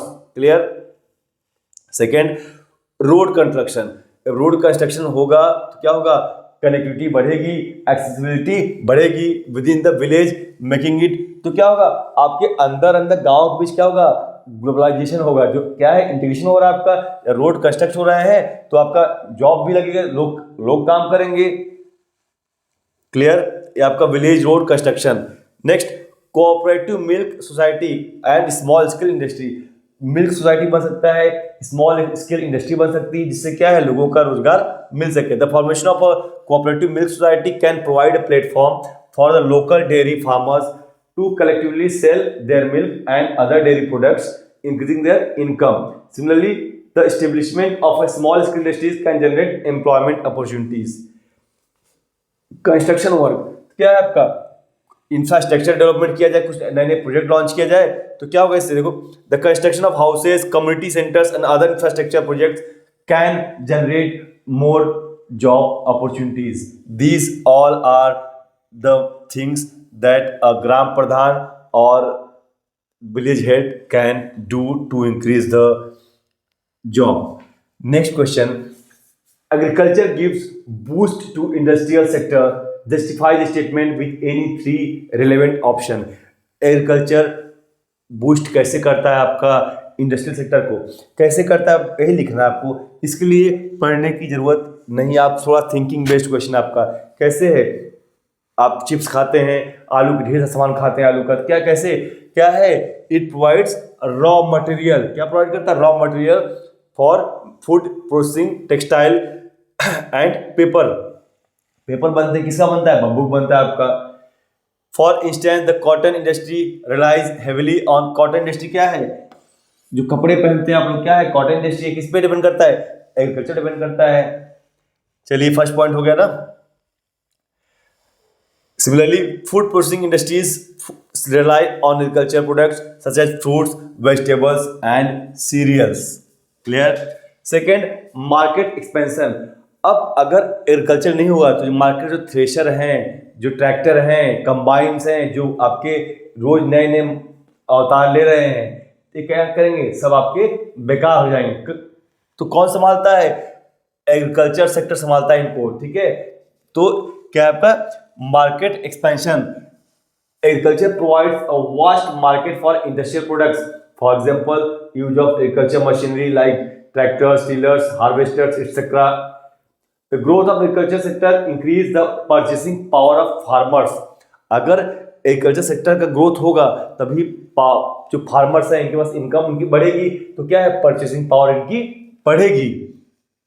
Who become a significant consumer group for industry, जो product आपके बनेंगे कौन कर देगा, farmers कर देंगे। Employment generation, अब क्या है, इंडियन इकोनॉमी क्या है, प्राइमरी बेस्ड होती है अभी है, ठीक है अभी तक। तो क्या है, जो लेबर है, सब लेबर है, लोग कहाँ जॉब पाएंगे, लोग कहाँ काम करेंगे, उनका क्या है, उनकी जीविका जो कहाँ चलेगी, उनकी जीविका चलेगी किससे, एग्रीकल्चर चलेगी आपकी। Farmers and agriculture workers which in turn can create a demand for industrial product and services. Clear? इतने ढेर सारे पॉइंट है, कितने जितना लिखना अपना लिखिए आपसे, बस पॉइंट वाइज लिखना है। क्या लिखना है, पॉइंट वाइज लिखना है चीजों को। नेक्स्ट आपका आता है question number 28। The Indian constitution provides three list to distribute the legislative powers. कौन कौन लिस्ट है, यूनियन लिस्ट, कॉन्करेंट लिस्ट और स्टेट लिस्ट, ठीक। यूनियन लिस्ट, स्टेट लिस्ट और कॉन्करेंट लिस्ट आपकी। State any two subject that are included in the union list. Union list में क्या include होता है आपका, डिफेंस आपका है, रेलवे है, एयरवेज है आपके, ठीक। ये सब किस में आते हैं, आपके यूनियन लिस्ट में। In which list the subject education is included. Education किस में आता है, कॉन्करेंट लिस्ट में। किस में आता है, कॉन्करेंट लिस्ट में। क्यों आता है एजुकेशन, क्योंकि एजुकेशन क्या है, एजुकेशन ऐसी चीज है, एक कॉमन इंटरेस्ट की बात है। किसकी बात है, कॉमन इंटरेस्ट की, जिसमें सभी रूल बना सकते हैं, वो किस में आता है, वो आता है कॉन्करेंट लिस्ट में। अब यही देखो, the Indian constitution has three, कौन कौन सा है, कॉन्करेंट लिस्ट और यूनियन लिस्ट और state list. Union list are those that are under exclusive jurisdiction of the union list. तो क्या क्या है, defence, foreign affairs, banking, currency, railways, airways etcetera. ये सब आपके इतने ढेर सारे हैं, आप जो चाहो वो लिखो, ठीक है। सेंसस, स्टैटिस्टिक्स, पेटेंट आपका, कॉपीराइट होता है, कौन देखता है, सब ये सब कौन देखता है, ट्रेडमार्क वगैरह कौन देखता है, ये आपका देखता है सेंट्रल गवर्नमेंट। बात करते हैं किसकी, एजुकेशन की। एजुकेशन किसके अंदर आता है, कॉन्करेंट लिस्ट की। किसके अंदर आता है, कॉन्करेंट लिस्ट के अंदर आता है। क्यों आता है उसके अंदर, क्योंकि क्या है, ये बात किसकी है, कॉमन इंटरेस्ट की बात है। किसकी बात है, कॉमन इंटरेस्ट की। इसमें क्या है, state government as well as central government both can form the rule. Clear.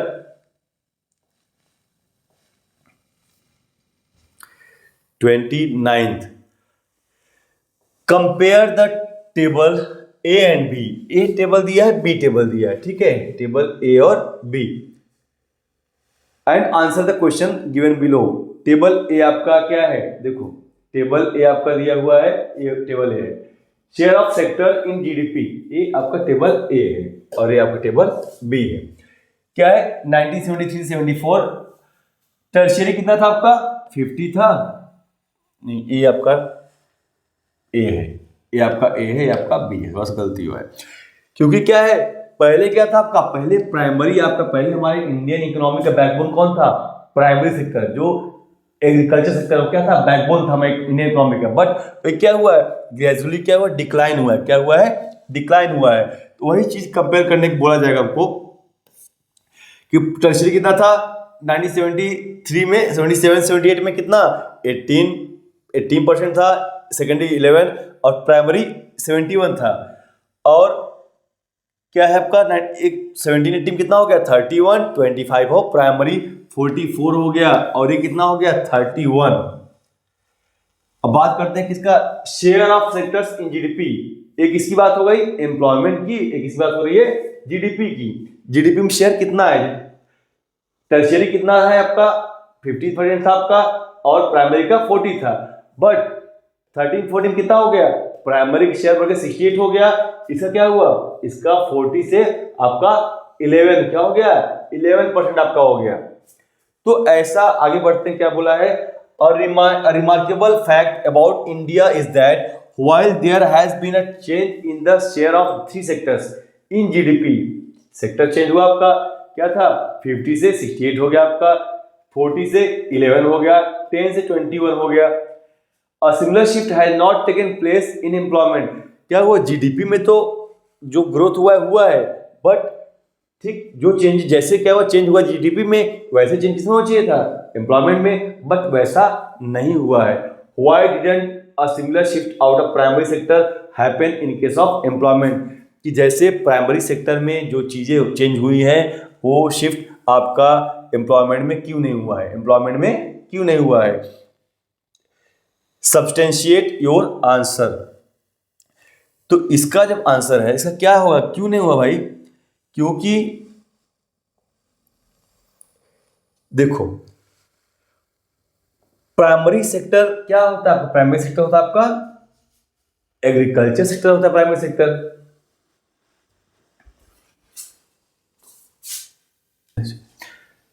तो substantial shift in the employment in primary sector क्या होता है, शिफ्ट क्या हुआ कि क्या हुआ इंडस्ट्री जो आपका इसमें क्या है, एक मेन फैक्टर है अंडर एम्प्लॉयमेंट, क्या आता है अंडर एम्प्लॉयमेंट, कि जितना लोग चाहिए लोग खाली है, क्या है एग्रीकल्चर में जितने लोग चाहिए, एक किसी काम में जितने लोग चाहिए उससे ज्यादा लोग लगे हुए हैं, तो क्या है प्रॉफिट तो डिवाइड हो जाएगा, प्रॉफिट कम होगा। इसे क्या बोलते हैं, इसे बोलते हैं अंडर डेवलपमेंट, अंडर एम्प्लॉयमेंट, क्या बोलते हैं अंडर एम्प्लॉयमेंट। एक क्या है मेन रीजन है आपका insufficient job creation in the secondary and tertiary sector.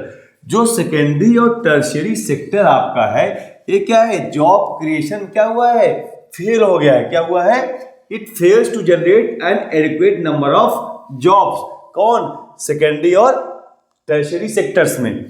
The growth of industrial output and service sector production has been significant, but इनके रेशियो में क्या हुआ, corresponding increase in employment has been lower, has been less. Under development, ये क्या होता है under employment क्या होता है आपका, कि आपका एक कम लोग जरूरत है, ज्यादा लोग लगे हुए, जैसे क्या है एग्रीकल्चर सेक्टर, क्या सेक्टर एग्रीकल्चर क्या है, ये आपका अंडर एम्प्लॉयड आपका है। तो क्या होता है जो आपका वो होता है जो आपका this indicates that workers in the agriculture sector are not fully utilised leading to a lower productivity level. जो प्रॉफिट होना चाहिए क्या होता है प्रॉफिट, जो आपका वर्क फोर्स अप्लाई होना चाहिए जिससे और ज्यादा प्रोडक्टिविटी हो सकती है, वो यूज नहीं हो पा रहा आपका। थर्ड पॉइंट आता है share of sectors in employment through industrial output or the production of goods went up by more than 9 times, कितना गया 9 times, लेकिन जो एम्प्लॉयमेंट जनरेट हुआ कितना हुआ, वो हुआ सिर्फ 3 times। तो 9:3 क्या है, 9:3 का है किसका, एम्प्लॉयमेंट थ्रू इंडस्ट्रियल आउटपुट और किसका आपका एम्प्लॉयमेंट इन द इंडस्ट्री, कितना हुआ 9:3 का हुआ है। तो आपका क्या इन द एग्रीकल्चर सेक्टर क्या जीडीपी, आपका जीडीपी क्या है, आपका जीडीपी पे आपका जो रेशियो होना, जो आपका जीडीपी में ग्रोथ होना चाहिए, ग्रोथ आपका हुआ नहीं। Tertiary sector activities help in the development of primary and secondary sectors. अच्छा क्वेश्चन आपका है tertiary and secondary activities help in the development of primary and secondary sectors बताओ क्या है, क्यों भाई देखो टर्शियरी और सेकेंडरी क्या आते हैं आपके हॉस्पिटल्स हैं, स्कूल्स हैं, सब क्या है टर्शियरी सेक्टर में आते हैं। तो जहां पे इसकी जरूरत पड़ेगी, जहां पे टर्शियरी सेक्टर का ग्रोथ होगा वहां क्या आपका प्राइमरी सेकेंडरी अपने आप चाहिए, आपको ट्रांसपोर्टेशन चाहिए, आपको स्टोरेज चाहिए आपको। तो in any country several services such as hospital, educational, post office, telegraph etcetera, ये किसमें आते हैं, किसमें आते हैं, इसमें आपके जो डिफेंस है किसमें आएगा, सब टर्शियरी में आएगा। अब डिफेंस क्या अकेले थोड़ी करेगा, डिफेंस सिस्टम बढ़ेगा, क्या है मोर और ज्यादा लोग आएंगे आपके, तो क्या होगा, this can be considered basic services in developing countries. The government must take responsibility for the provision of the services. The development of agriculture and industry leads to development of services such as transport, trade and storage। तो ये किसको बढ़ाएंगे, ये बढ़ाएंगे किसको, primary को और secondary को। The greater the development of the primary and secondary sectors, the more would be demand for such services। Next question क्या आता है, Analyze the impact of mining activities on the local environment। Mining activities क्या क्या दिक्कतें आती है, बीमारी होती है, ठीक है, सराउंडिंग क्या होता है आपका, बीमारी होती है, पर जो आपका कैंसर हो सकता है, लंग कैंसर होता है आपका।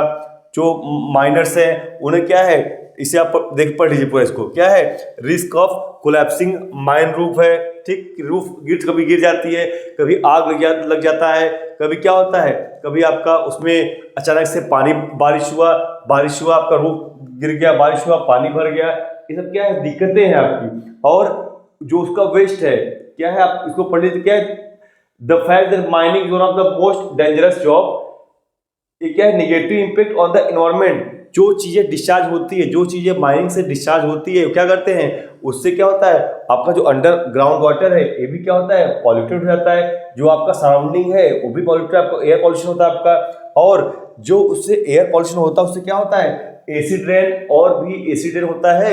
और क्या है जो सराउंडिंग जो भी लोग रहते हैं उन्हें क्या होता है उनको सांस के संबंधित आपके जो ब्रीदिंग प्रॉब्लम्स हो जाती है, क्या होती है ब्रीदिंग प्रॉब्लम्स होती हैं। दीज आर द, आपको लिखने से कितने पॉइंट है, लिखने से 5 पॉइंट है इसमें से। सेकंड आपका आता है non conventional resources are the best option to conserve the rural. Non conventional क्या होते हैं, नॉन कन्वेंशनल आपके होते हैं रिन्यूएबल। क्या होता है रिन्यूएबल, तो रिन्यूएबल सोर्सेज क्या होते हैं आपके are the best option to conserve the natural resources. ये क्या है they are substitute for the coal, petrol, क्या है इसकी दिक्कत हमारे देश में। तो ये क्या है आपके जो आपके रिन्यूएबल सोर्सेज हैं इसको ये क्या करेंगे एलिमिनेट कर देंगे। तो क्या लिखना है हाउ कैसे करेंगे, कैसे दीज आर रिन्यूएबल, क्या है खत्म कभी होते नहीं है। पहली चीज दे आर इनएग्जॉस्टिबल और renewable, they are also considered clean, क्या है आपके जो एनवायरनमेंट को डिस्टर्ब नहीं करेंगे। ऑप्टिमल यूज क्या है अगर सही से यूज किया जाएगा तो आपके जो कोल पेट्रोल है ये आपका सस्टेनेबल रहेगा, नेक्स्ट जनरेशन तक पहुंचेगा। कैसे with the help of renewable, अगर हम इनके जगह पर रिप्लेस करते हैं the growing consumption energy has result in the, क्या है आपका जो कंट्री की जो जीडीपी होती है हमारी जो देश की इकोनॉमी है वो क्या होती है हमारा मेनली इंपोर्ट में खर्चा। आप इसको अपने से लिख सकते हैं, क्या है आपको इंपोर्ट जो होता है जो मेनली जीडीपी का जो खर्चा होता है किसमें होता है इंपोर्ट में। ऑयल पेट्रोल हमारे यहाँ होता नहीं है, तो जो फॉसिल फ्यूल्स होते हैं कहाँ से आते हैं हमको इंपोर्ट करना पड़ता है। तो अगर हम नेचुरल रिसोर्सेज यूज करेंगे जैसे आपका विंड एनर्जी हो गया, वाटर एनर्जी हो गया, तो क्या होगा इससे आपको क्या होगा, इससे आपका जो एक तो एनवायरनमेंट को आपका प्रभाव नहीं पड़ेगा और दूसरा आपके जो जीडीपी है वो भी आपका इससे प्रभावित नहीं होगा। तो these all are the point कि these technology provide an excellent opportunity for mitigation of greenhouse gas and क्या है क्लोरोफ्लोरोकार्बन CFC जो इश्यू आ रहा है आपका जो ओजोन लेयर डिप्रेशन हो रहा है ये सब चीजें भी आपकी नहीं होंगी। ये सब पॉइंट्स आप आराम से पॉइंट वाइज सब कुछ लिख सकते हैं। क्लियर, जरूरी नहीं आप यही लिखें, अपने मन से भी लिख सकते हैं इससे क्या क्या दिक्कतें आएगी आपकी।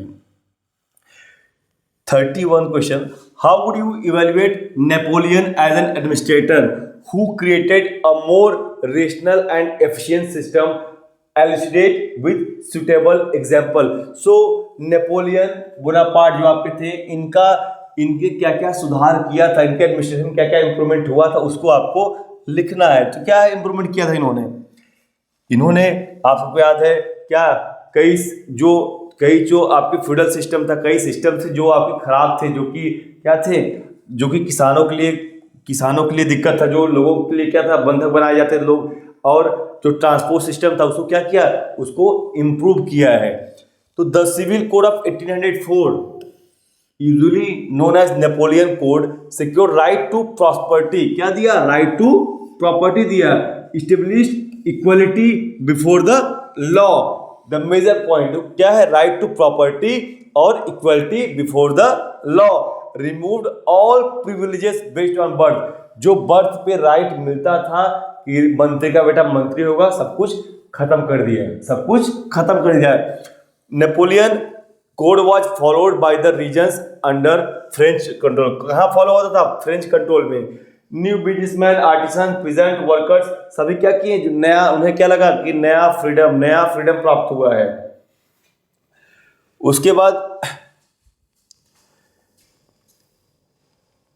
क्या हुआ, आपके क्या थे, सर्फडम था, फ्यूडल सिस्टम था, इसको क्या किया, एबॉलिश किया, सब क्या किया, खत्म कर दिया इसने। देयर वर इम्प्रूवमेंट, आपको इतने पॉइंट, आपको लिखने कितने पॉइंट, आपका नंबर 4 नंबर का है, 4 पॉइंट, 5 मार्क्स का है, 5 पॉइंट, 5 मार्क्स का है, आपको लिखने सिर्फ 5 पॉइंट्स आपके। There were improvement in communication and transport system, कहाँ पे, कम्युनिकेशन और ट्रांसपोर्ट सिस्टम भी आपका इम्प्रूव हुआ था। तो ये सारे पॉइंट आप लिखोगे, इसमें से आप, इसको जरूरी नहीं है एसएसटी का ध्यान देना, अपने से आप बना के लिख सकते हैं, चीज़ें यही हो, मतलब यही हो, आप अपनी लैंग्वेज में लिख सकते हो, जरूरी नहीं आप कोई चीज़ें याद करो, बस समझना है क्या क्या किया गया था। क्वेश्चन आपका इंपॉर्टेंट है, ऑलमोस्ट हर बार आता है। इसका और पार्ट आपका जो सेक्शन डी होगा, सेक्शन डी में 20 मार्क्स होंगे, 5 मार्क के 4 क्वेश्चन होंगे, और हर क्वेश्चन में आपको और मिलेगा, हर क्वेश्चन में आपको चॉइस मिलेगी, इंटरनल चॉइस सभी क्वेश्चन में आपके। Analyse the decisions taken by the conservative at the Congress of Vienna. अब क्या हुआ, पहला क्वेश्चन नेपोलियन का, फिर नेपोलियन के अपोजिशन वालों का। क्या है आपका, देखो ये क्या किया गया, जितने भी नेपोलियन ने जो टेरिटरी एक्वायर किया था, नेपोलियन ने एक्सपेंशन किया था, सब क्या किया गया, जो कांग्रेस ऑफ वियना में आपका जो ट्रीटी हुई थी, क्या हुआ वहां पे, सबको फ्रेंच को क्या किया, फ्रेंच को आपको बांध दिया गया कि फ्रेंच एक्सपेंशन न कर पाए। तो वही चीज आपको लिखनी है पूरी, क्या क्या, कहां से, आपके ब्रिटेन, रशिया, प्रशिया और ऑस्ट्रिया के लोग थे, जो कि कहां पे, वियना में हुआ था 1815 में। तो कांग्रेस वाज रोस्टेड, देख पहला क्या था, its objective was to undo the changes that had come about in Europe, जो भी नेपोलियन ने चेंज किया है उसे क्या करना है, उसे फिर से सही करना है, उसको फिर से अपनी जगह पे लाना है। और द बोर्बन डायनेस्टी, ये कौन था, जो नेपोलियन ने इसको हटाया था, deposed during the French revolution was restored to power, जो बोर्बन डायनेस्टी थी इसको फिर से पावर में लाया गया, France lost its territory it had annexed under Napoleon, जो टेरिटरी फ्रांस ने कब्जा किया था सब क्या किया, लॉस्ट कर दिया। और उसके बाद क्या किया गया, फोर्थ पॉइंट, कि a series of states were set up on the boundaries of France के बाउंड्री पे छोटे छोटे स्टेट बना दिए गए ताकि फ्रांस बढ़ न पाए। फ्रांस के बाउंड्री पे क्या बना दिए गए, एक बफर जोन, क्या बना दिया गया, बफर जोन, ताकि फ्रांस आगे न बढ़ पाए। Genoa was added to Piedmont in the south, Prussia was given territories, ये सब क्या थे, ये सब आपके फ्रांस क्या था, नेपोलियन टाइम फ्रांस तब उभर गया था, सबसे ताकतवर हो गया था, उसकी जो ताकत है उसको खत्म किया गया इस तरीके से। क्लियर, तो आपको लिखने कितने हैं, 5 पॉइंट्स। नेक्स्ट क्वेश्चन आपका आता है क्या, analyse the role of multi party system in a democratic country like India. This is the competency based question, you need to write by yourself that how democratic multi party system क्या है, BJP है, कांग्रेस है, आप है, सभी क्या है, सब पार्टियां लड़ती है, किसका फायदा होता है, फायदा होता है पब्लिक का, सबका। इसमें इसके बेनिफिट लिखने का नहीं, मल्टी पार्टी सिस्टम का बेनिफिट क्या है, बेनिफिट क्या है कि अगर पार्टीज हैं, मल्टी पार्टी है, तो क्या आपका क्या कोई गलत नहीं कर सकता आपके साथ, सबका विजन अलग है, हमारे पास चॉइस ज्यादा होती है, बस यही से लिखना है आपको। देखो क्या है, In a democratic system like India, multi-party politics plays a crucial role in representing the diverse interest. ठीक, क्या करते हैं, डाइवर्स इंटरेस्ट होता है, आपके पास चॉइस होता है।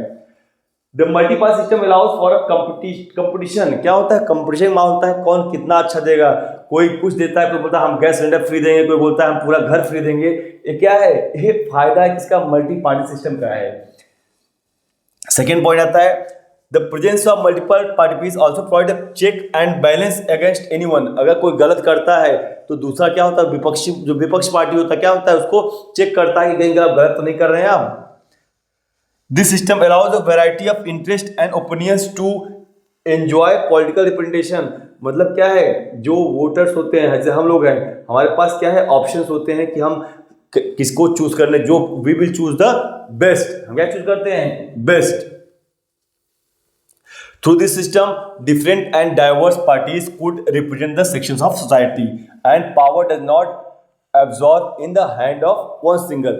किसी एक सिंगल आदमी के हाथ में पावर नहीं होता है। Evaluate the next question, आपका इसी का और पार्ट है। Evaluate the significant distinction between the national and regional parties. ऐसे the requirement of for a regional party to become a national party. पहले क्या है, आपको इसमें बताना है कि नेशनल पार्टी और रीजनल पार्टी में डिफरेंस क्या है। ठीक, नेशनल पार्टी क्या होता है, जो नेशनल इंटरेस्ट बात करती है, और रीजनल पार्टी क्या होता है, जो किसी स्पेसिफिक रीजन, जैसे क्या है, बंगाल की पार्टी है, बंगाल बारे में बात करेगी। लेकिन जो दिल्ली की पार्टी होगी, जो नेशनल पार्टी होगी, किसी बारे में बात करेगी, वो इंटरनेशनल नेशनल अफेयर बात करेगी।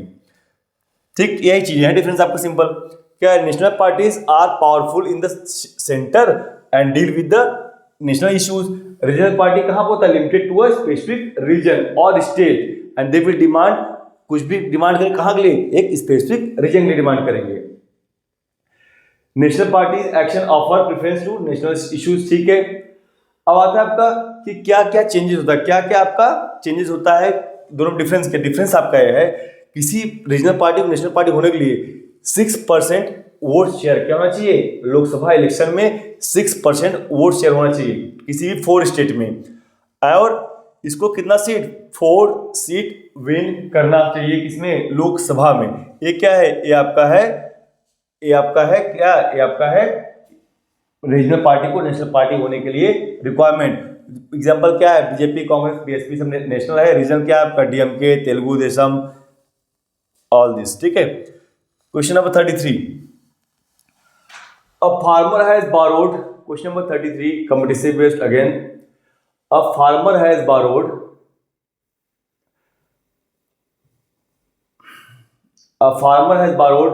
money from money lender at a high rate of interest. एक किसान ने किसी मनी लेंडर से हाई रेट पे क्या लिया है, लोन लिया हुआ है। As he could not pay the interest, he was forced to borrow from another landlord. वो किसान क्या होता है, ब्याज वो पैसा नहीं दे पाता है तो उसको लेंडर फोर्स करता है, तो किसी और से ब्याज भी देके फिर देता है।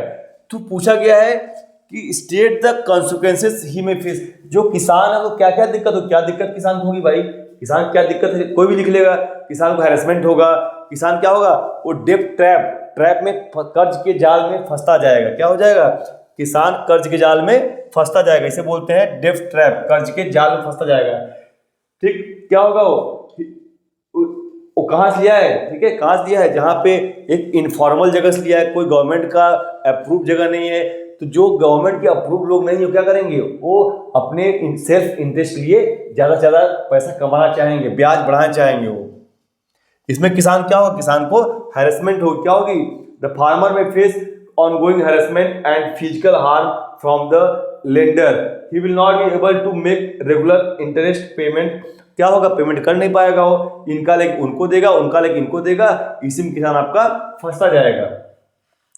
और रेट ऑफ इंटरेस्ट क्या होता है, हाई होता है इस केस में, इसलिए रेट ऑफ इंटरेस्ट भी देना मुश्किल होता है।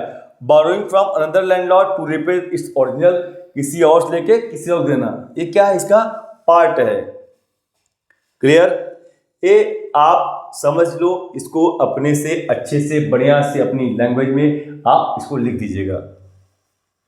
नेक्स्ट आपका आता है इसी का, self help groups eliminates poverty and empowers woman. SHG ये क्या होते हैं? सेल्फ हेल्प ग्रुप्स होते हैं। कहाँ पे? रूरल एरियाज में, गांव में होते हैं, जो क्या करते हैं, जो छोटे छोटे लोन देते हैं, छोटे छोटे जो क्या होते हैं, लेडीज को एम्पावर करती हैं। तो these are poor become self reliant and saving and generating income. They avail the facilities of loans. क्या लोन किसको मिलता है? फ्रॉम फॉर्मल सोर्सेज, जो गवर्नमेंट रजिस्टर्ड सोर्स होते हैं उनसे लोन मिलता है। किस पे? लो रेट पे। They do not demand collateral. क्या नहीं डिमांड करते हैं? कोलेटरल, कोई जमीन का कागज वोगज नहीं डिमांड किया जाता है। And easy to access by the poor, जो पुअर होते हैं इजीली इसको एक्वायर कर सकते हैं, इस लोन को पा सकते हैं। ये क्या करते हैं? ये वुमेन को इक्वलिटी दिलाते हैं, वुमेन को राइट दिलाते हैं। ठीक, help to improve the other development factors such as literacy levels, improved health care and better family planning. अब जब आपके पास पैसे आएंगे, आपके पास पैसे दिक्कत नहीं, क्या होगा? तो आपका फैमिली, आपका लिविंग स्टैंडर्ड बढ़ेगा। तो क्या होगा?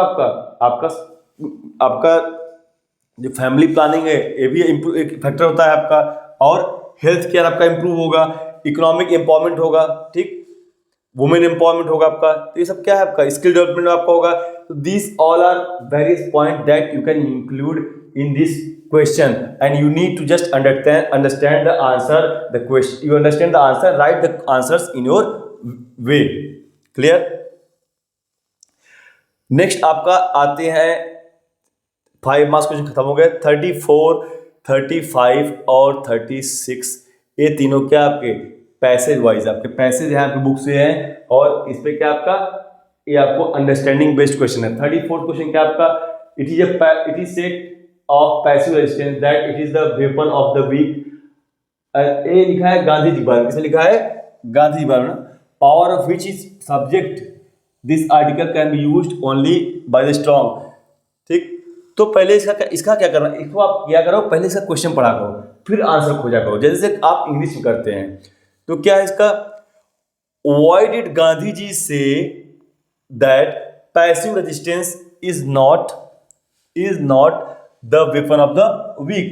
पैसिव रेजिस्टेंस क्या होता है? एक होता है एग्रेसिव, होता है पैसिव, शांति पूर्वक विरोध करना। ये सबके बस की बात नहीं है। क्यों? क्योंकि क्या है, it calls for intense activity. ये क्या है कि इनर स्ट्रेंथ चाहिए, जो अंदर से मजबूत होगा वही एक काम शांतिपूर्वक विरोध कर पाएगा। Clear? First question. Second, Satyagraha is pure soul force substantiate this statement. Satyagraha क्या है? प्योर सोल फोर्स, मतलब क्या है, सबके बस की बात नहीं है। जो अच्छे लोग होंगे, गांधी जी बोलते हैं कि truth is the very substance of the soul that is informed with knowledge and thus this force is called Satyagraha, fight for the truth. Clear? क्या है? Fight for the truth. What according to Mahatma Gandhi is the best weapon use to collapse British rule in India. आप इसको देखना अच्छे से, इसको पढ़ेंगे तो आपको मालूम पड़ जाएगा। In his famous book Hind Swaraj, क्या आपका है? देखो, in his Hind Swaraj he declared that British rule was established in India with the cooperation of Indians and had survived because of this cooperation. If Indians refuse to cooperate, British will collapse। मतलब क्या लिखा गांधी जी ने कि अगर Indians support नहीं करेंगे, Indians cooperate नहीं करेंगे, तो ब्रिटिश रूल क्या हो जाएगा? खत्म हो जाएगा। British rule will collapse. Clear? ये कहां से आपको आंसर उससे मिल गया। 35 भी सेम क्वेश्चन आपको है, आपको पढ़ना है पैराग्राफ। ये आपका क्या है, आपको क्वेश्चन इसमें पढ़ा कुछ नहीं, आपको क्वेश्चन आपको दिया हुआ है और आपको इसमें देख के लिख देना है। क्या है? Maharashtra is a state located in western India with a population of over 110 million people. The state is home to several large cities. ठीक है, क्वेश्चन पढ़ते से पहले देखो क्वेश्चन क्या है। Mention any 2 reason for the water crisis faced by state of Maharashtra. Crisis क्या है? आप पढ़ोगे, पढ़ देख लेना क्या क्राइसिस है। क्या क्राइसिस है आपका? क्यों है? क्योंकि क्या है, वहां क्या होता है? ओवर एक्सप्लॉइटेशन ऑफ वाटर, और वहां पे महाराष्ट्र में इंडस्ट्रीज है, क्या होता है? ग्राउंड वाटर है, क्या हो गया? पॉल्यूटेड हो गया। क्या हो गया? पॉल्यूटेड। ये 2 मार्क्स क्वेश्चन है, 2 पॉइंट सफिशिएंट है। Second question, despite being the second highest rainfall receiving state of the country, Maharashtra still faces water crisis. ठीक, ये क्या है आपका? सबसे यहाँ क्या है आपका? महाराष्ट्र में सेकेंड हाईएस्ट रेनफॉल होती है। वहाँ पे क्या है, क्यों होता है भाई, traditional irrigation practices like flood irrigation leading to water shortage in Maharashtra. वहाँ क्या होता है, प्रॉपर ड्रेनेज की व्यवस्था नहीं की गई, प्रॉपर जो क्या होता है वाटर का जो एक्सेसिव वाटर यूज, ये क्या करता है वाटर को समाप्त करता है। The water gets lost due to run off leading to loss less water available for other use. तो वाटर क्या, वहाँ पे वाटर की स्कार्सिटी होती है, क्यों, क्योंकि वाटर क्या होता है, वाटर को रोकने की व्यवस्था नहीं है वहाँ पे। कहाँ पे, महाराष्ट्र में पानी बह के नदियों में समुद्र में चला जाता है आपका। ठीक, next, proper any propose any one use solution to mitigate the water crisis faced by Maharashtra. क्या है, प्रॉपर ड्रेनेज सिस्टम बनाया जाए, प्रॉपर इरिगेशन सिस्टम बनाया जाए, और क्या रेन वाटर हार्वेस्टिंग यूज किया जाए। ये सब क्या है, आपके वाटर क्राइसिस को खत्म कर देंगे। दैट्स इट, सिंपल सा क्वेश्चन आंसर इसका। नेक्स्ट, कोई फिर से, read the source given below and answer the question that follow. Comparing countries, इसका भी देखते हैं questions. Explain the significance of पर कैपिटा इनकम। पर कैपिटा इनकम क्या होता है, पर कैपिटा इनकम होता है आपका, बताता है कि लाइफ स्टैंडर्ड, लिविंग स्टैंडर्ड कैसा है लोगों का। ठीक, it enables comparison between countries and provides the किस कंट्री, कौन सी कंट्री डेवलप है, कौन सी कंट्री अंडर डेवलप है, कौन बताता है, per capita. There are various other factors but per capita is one of them. तो what are the classification of countries based on per capita income, which entity is responsible for determining the these। तो एक organisation है क्या, WTO, world trade organisation, जो कि क्या बोलता है, एक फिक्स किया है पैमाना, मेजरमेंट, एक पैरामीटर सेट किया है कि कौन कंट्री आपका उसके ऊपर है, क्या बोलते हैं, डेवलप है, कौन सा अंडर डेवलप है। तो जिस कंट्री का पर कैपिटा इनकम कितना होगा, इतना होगा, वो क्या है, डेवलप है, और जिसका कितना होगा, इसके बिलो होगा, वो क्या है, अंडर डेवलप है। ठीक, $49,300 से ऊपर होगा तो क्या है, वो आपका डेवलप है। $2,500 से नीचे होगा, that country called as poor country. Clear, ये आपके 2 मार्क्स के क्वेश्चन है, 2 मार्क्स क्वेश्चन ए है, 2 मार्क्स क्वेश्चन ए आपका है, 4 मार्क्स क्वेश्चन है।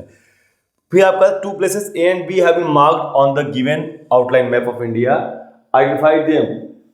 अब A और B मार्क किया गया है, ठीक है, क्या क्वेश्चन आपका है, Indian national Congress session at this place. देखो भाई, ये क्या है, बी कहाँ है आपका, ए क्या है, ये आपका है कोलकाता, क्या है, कोलकाता दिख रहा है आपको। बी का है महाराष्ट्र, मुंबई दिख रहा है, मुंबई कर देना। ठीक, the place where Mahatma Gandhi broke in sorry, ये मुंबई नहीं, ये क्या है, सॉल्ट लॉ, गांधी ये नमक आंदोलन कहाँ किया था, ये है दांडी। बी कहाँ है आपका, गुजरात में, दांडी है। क्लियर, और फिर आता है on the same outline map locate and label any 3। आपको एनी, इसमें से कोई 3 जगह को लेबल करना है। तो कौन कौन से, a coal mine in Tamil Nadu, coal mine Tamil Nadu में कहाँ पर है, नेवेली में, कहाँ पे, आप इसको कर लेना। A dam built on river Chenab, a largest natural major seaport located Andhra Pradesh, कहाँ पे है, विशाखापट्टनम। नोएडा सॉफ्टवेयर टेक्नोलॉजी कहाँ पे है, ये आपके उत्तर प्रदेश में है। क्लियर, इसको आपको इस मैप में आपको अगर पता रहेगा कि मैप में कौन सी स्टेट कहाँ पे, तभी आप मैप कर पाएंगे, नहीं तो जो गिफ्टेड नंबर 5 नंबर है आपको, ये आपके हाथ से चला जाएगा। ये देखो, ये चीज दिया है, दांडी है, कलकत्ता आपका। ठीक, कोल माइन कहाँ पे, नवेली में। Name the dam built on river Chenab, क्या, सलाल डैम। ठीक है, नेम द लार्जेस्ट नेचुरल, आपका क्या है, विशाखापट्टनम। क्लियर, तो आपका पूरा आपका 37 क्वेश्चन हो चुके हैं। आपको ऐसे आंसर लिखना है। आंसर एसएसटी में आप अपने से बना के समझ के लिख सकते हैं, कोई नहीं एसएसटी बेटा 85 प्लस आउट ऑफ 80 75 प्लस इसको करना सबसे आसान है। तो आप अच्छे से पढ़िए, समझिए कैसे जो कंपटीशन बेस्ड क्वेश्चन आपके आते हैं वो क्या होगा, आपके थिंकिंग बेस्ड होगा कि आप कैसे करते हैं। Clear, so best of luck for the social science exam. आप लोग अच्छे से करिए, पढ़िए बढ़िया से। मिलते हैं नेक्स्ट वीडियो में, बाय बाय।